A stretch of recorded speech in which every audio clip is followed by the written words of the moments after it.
How the fuck's it going, everyone? Back today with another video. Hope yous are doing well. Today I'm back with a vid that I've had on the back burner for quite some time at this point. So this is an idea that was given to me by a viewer. I can't remember exactly who it was, so I do apologise. But this was kind of written in one of my comments sections on one of my Q&A vids, I believe, off the top of my head. And I haven't done one of those in over a year probably at this point. So that's how long I've been sitting on this one. Excuse me. This is going to be, if you like this band, then I think you will love this band. So this is going to be a category where I pick kind of usually a classic band, or at least a band that's been around for a long time. And then I'll pick a band that's kind of replicated that sound, or at least taken inspiration from that sound very, very effectively, to the point where I think you will dig it if you're a fan of the original band. Long-winded way of saying, here's a similar band to this, I think you'll like it. Basically, so yeah, hopefully you find some cool shit out of this. There are some bands here that I'm expecting you to know anyway, but alas, I will do a few of these vids as well at some point. I'll make it a bit of a series. But yeah, similar bands, and hopefully yous like them. Without further ado though, what's going on in the background, first of all, is this one. So this is Skeletal Remains out of the USA with their third full-length album entitled Devouring Mortality. This came out in 2018 originally through Century Media Records. So Skeletal Remains kind of could have fit into this category, which is partially why I've picked them for the background here. This band is a kind of standard death metal band, but they use elements of bands like Asphyx on this, especially in the vocal performance. It's very much it's very similar to that of Martin Van Druenen's vocal delivery, where it's kind of a helpless howl or cry, or I don't know. It's just kind of really uncomfortable sounding. The dude sounds like he's being sort of tortured or burned. Sounds really cool.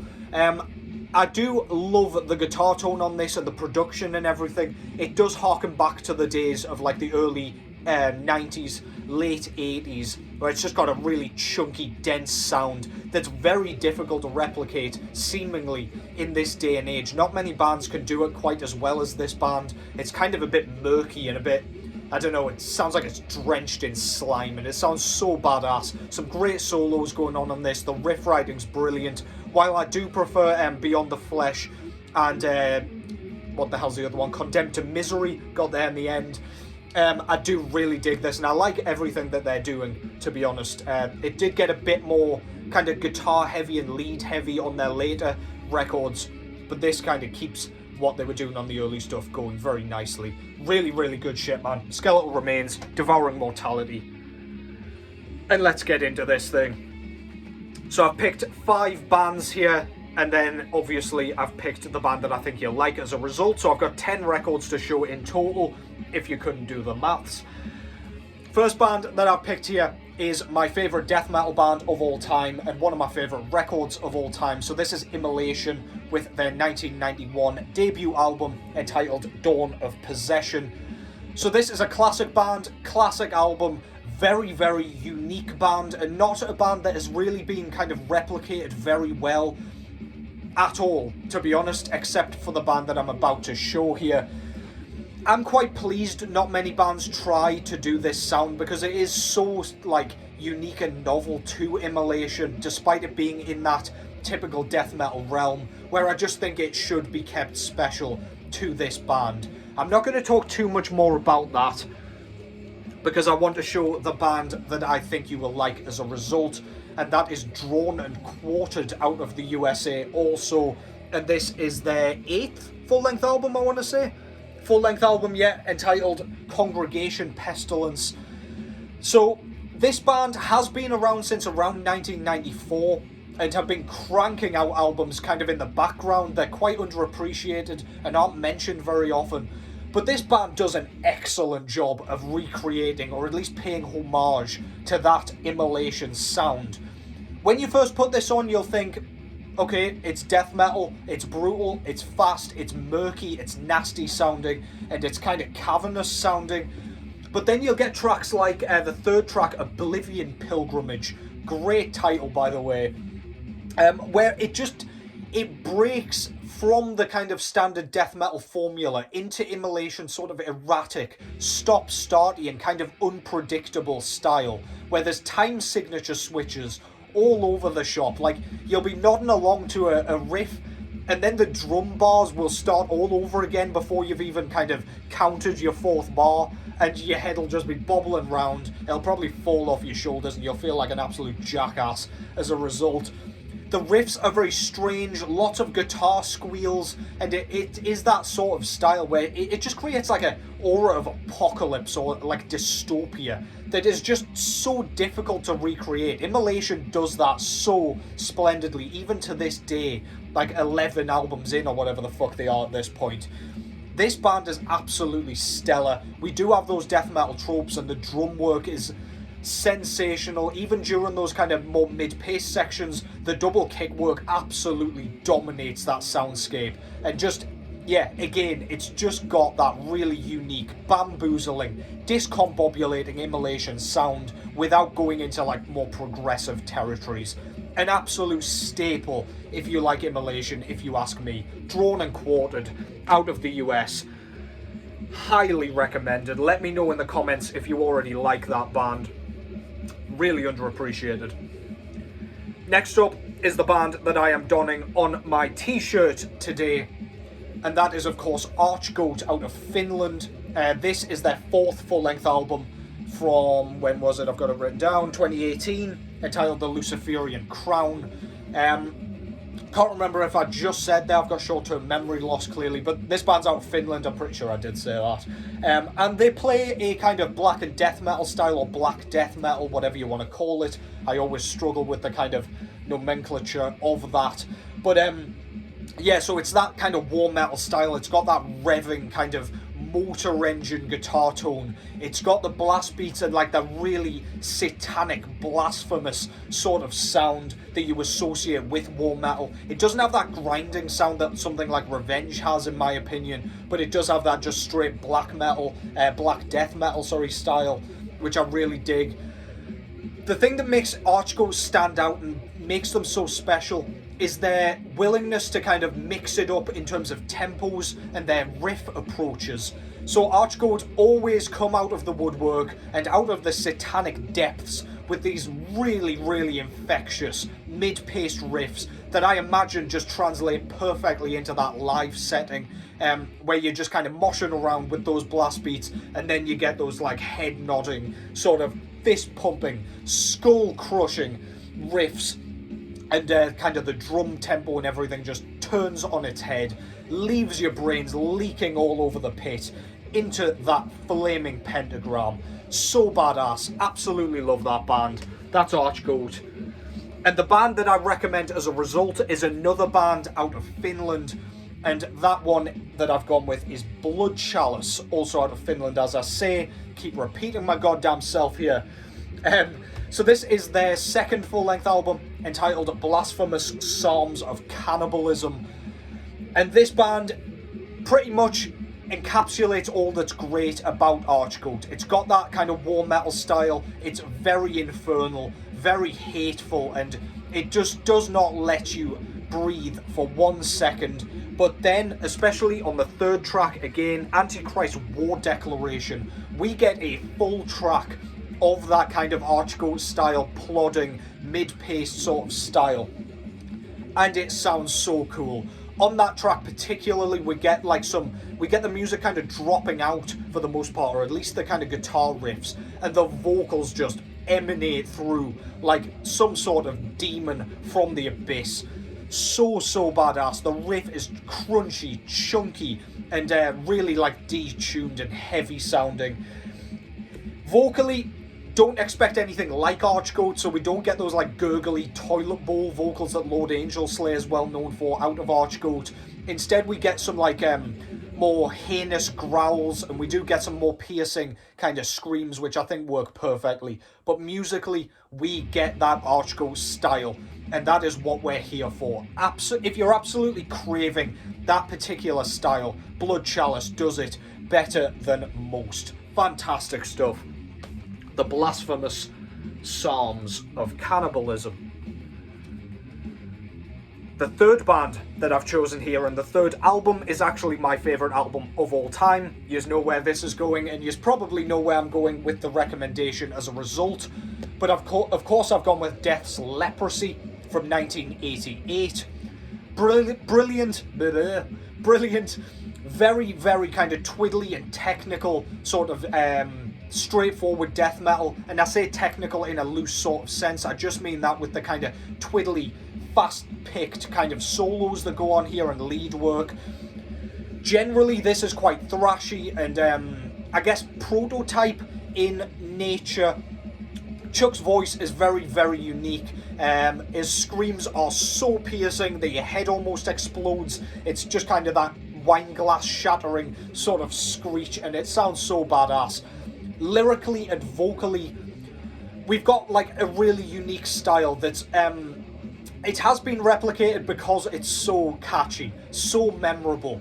Each lyric and each line kind of rhymes. It's almost quite poetic and very cleverly written, to the point of it almost being humorous at times because it's so grotesque and like, oh, Jesus Christ. This one is a bit more well produced, or a bit more cleanly produced than Scream Bloody Gore, which preceded it by a year. It just doesn't have quite as evil a sound, but I think it's just perfectly written. This is a 10 out of 10 for me. Leprosy by Death. And again, you know where this is going with my recommendation. If you like Leprosy, you like Gruesome, especially Savage Land from 2015. So Gruesome, as you can probably tell if you're not familiar, by the logo, which is very, very heavily influenced by the Death logo. Of course, the aesthetics in general, and the Ed Repka artwork with the kind of big, disgusting figure in the foreground with some nasty goings on in the background. This is basically a Death worship band. It's a tribute and a homage to Death's early work, especially Leprosy, because it does have that more cleanly produced sort of style. This is all original material, however. It's written to sound like Death. Matt Harvey out of Exhumed does vocals and guitars here, and he does an excellent job of recapturing that lyrical style. Again, lots of very catchy, very, I don't know, rhyming verses and things like that. Very clever lyricism. We do have a track called Closed Casket on here, of course, a homage to Open Casket on Leprosy. The drums are quite simplistic and very effective and very thrashy, a bit like that Leprosy style. Riffing wise, it's very similar, even the guitar tone and everything, including those solos, which just electrify you all the way through this thing. Every single detail about this is everything you love about Leprosy. I'm sure you know this already. It's a very well-known band at this point. They do have a new album coming out, by the way, which is a homage to Human, I believe, or at least their more progressive sort of era, Death, that is. But yeah, if you just want some material that sounds enough like Death, where you could almost like pass it off as like a new Death album, look no further than Savage Land, man. This is so much fun. Go and check that out if you haven't already. So down to the last 4 records and 4 bands here. Next up, I've gone with Immortal with At the Heart of Winter. So this was their 5th full-length album from 1999. This album went way more melodic than the early like Bathory sort of worship stuff that Immortal was doing. With Diabolical Full Moon Mysticism, Pure Holocaust, records like that. And I think this is absolutely fantastic. It's so frostbitten and icy, as you can tell by the overall aesthetic of the album cover and indeed the title. Vocally, we've got those croaky Abath vocals, which are very, very unique to Abath. Unmistakable, very croaky and grandma-esque, which I always say, it sounds ridiculous, but in a similar sort of vein to Dagon as well out of Inquisition. This is just an absolute riff fest. Tracks like Solar Fall, Withstand the Fall of Time, yeah, Tragedies Blows at Horizon, terrible English, but whatever. This is just a great record, all round, very unique. Not many bands have kind of gone for this exact style because, again, Immortal has such a very, very unique sound, even though they're in that kind of second wave Norwegian black metal soundscape. They just had their own thing going on, and I love this record. This is quite a divisive record from Immortal, just because they did go away from that sort of earlier sound. But a couple of years ago in 2023, out of nowhere, Lamp of Murmur out of the USA, originally like a raw black metal kind of demo band, came out with their third full-length album, Saturnian Bloodstorm, and just basically rewrote At the Heart of Winter with their own songs, which just, I wasn't expecting it, and actually at the time, given I was already a Lamp of Murmur fan, I was a little bit disappointed at the sound that came out. However, the songwriting is so good on this thing, and the sound is so akin to At the Heart of Winter, that it was impossible for me to stop playing it. My favourite track on here is In Communion with the Winter Moon. Again, you can kind of just feel the Immortal worship leaking out of its pores here. We've even got those croaky vocals that M is doing here. This is a one-man band, by the way. And yeah, it's just so well replicated. The riff riding, the drum sound, even though it is actually a drum machine on this one, because our guy broke his back, I think, and couldn't play drums. Not sure how he managed that, but I digress. Just, if you like that melodic sound, with some chilling riffs, and some really cool, like, really just, I don't know, awe-inspiring and, I don't know, bizarre vocals that just make you want to double take because it sounds so much like a Bath and Dagon. Look no further than this, man. If you go into this expecting At the Heart of Winter worship, or at least a homage to said album, go and check it out, man. It's so good. Lamp of Murmur, Saturnian Bloodstorm. Do go and check out their demo work and the raw black metal stuff as well. It's not like raw in a Black Chalice sort of sense where it's like so shrouded in static you can barely hear the riffs. You really can hear the riffs on that shit. Highly recommended. The final band that I wish to speak about, or bands I should say, again, you probably know where this is going. I've picked King Diamond, so a bit of a Marmite band, mainly because of King Diamond himself and his vocal approach. High falsettos, very theatrical and almost operatic at times. Kind of akin to like Rob Halford out of Judas Priest, with those kind of insane, I don't know, ball exploding sort of falsettos. We do have like a weird kind of nasally croaky clean that he does as well, where he's playing different characters, conceptual albums across the board, storytelling to perfection. It just kind of keeps you engrossed for the full time, and you almost forget about how fantastic the musicianship is. Riff writing's phenomenal, solos absolutely out the arse on this thing. Just wonderful. Again, one of my favourite albums of all time. Drum work, surprisingly diverse and very, very technical, even though it's in that like typical like traditional heavy metal style. It's just an absolute treat for the eardrums if you like riffs, if you like, again, lyrical concepts, and just some unique vocals. You can't really go wrong with it. 1987 that one came out originally, by the way, from Denmark, of course. And no surprises here. I'm showing Attic as the band that I think you will love if you like Merciful Fate or indeed King Diamond. This is their third full-length album, Return of the Witchfinder, which came out last year. And Attic, out of Germany, by the way, they replicate that sound very, very well. Even with those vocal kind of, I don't know, novelties that King Diamond has.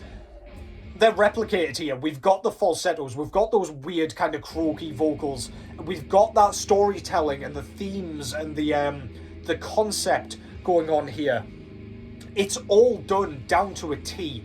One thing that I do think you will all dig about this band is the fact that they inject like blast beats and a blackened element into their music. This is slightly darker, so it's probably more in the vein of Merciful Fate. However, it's still even darker than that. It's just got a really uncomfortable, unnerving, atmospheric sort of feel to it, and it is just palpable. I cannot recommend this stuff enough. Everything's so well written. you can't just pass this off as a clone band because there's so much more. They add so much more intrigue into their music than just being like a regurgitation of King Diamond. But again, like, what other band sounds like this aside from King Diamond or Merciful Fate? I can't name a single one. And yeah, that is just huge props, huge kudos to the guys out of Attic. Highly recommended if you are a King Diamond fiend in any facet. Absolutely fantastic stuff. Highly, highly recommended. And that concludes that. Hope you've enjoyed that. Let me know in the comments which bands kind of come to mind for you. Maybe there are some bands that come to mind for those kind of classic bands that, I don't know, they just seem to fit more for you. Because lots of bands have kind of tried to do the death thing, for example, etc, etc. But yeah, as always, let me know what you think. I will try and do another one of these because I did have quite a few ideas for certain bands. I've got a few like different styles that work very nicely with this category. But yeah, thank you to whoever came up with that concept. I had a lot of fun thinking about those. Enjoy the rest of your weekend / bank holiday if you're here in the UK. Take care as always, and I will catch you in the next one.